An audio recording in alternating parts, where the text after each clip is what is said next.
আর কিছু অভিযোগ করার বাকি থাকলে করে নিন, কারণ কারোর কাছে আপনি যখন খারাপ, তখন সব সময়ই আপনি খারাপই থাকবেন।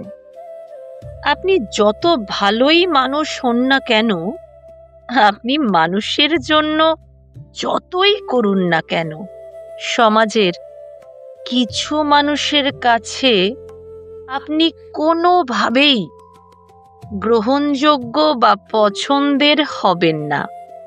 কারণ আপনি খারাপ তা নয়, তারা নিজেরাও জানে না তাদের কাছে আপনি কেন খারাপ।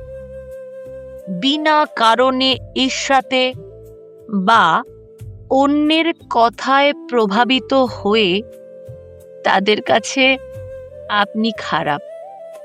কিছু মানুষ সত্যিটা কখনো জানতেই চায় না, একতরফা সব কিছু দেখে, তাই তাদের কাছে আপনি সারা জীবন খারাপই থাকবেন।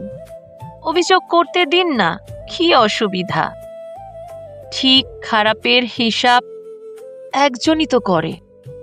তাই চুপচাপ সমর্পণ করুন ওই উপরওয়ালার কাছে। নিজের সমস্ত কর্মকে তার পায়ে সমর্পণ করুন।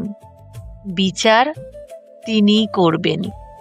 আপনার জীবনের একমাত্র বিচারক তিনি, অন্য কেউ নয়।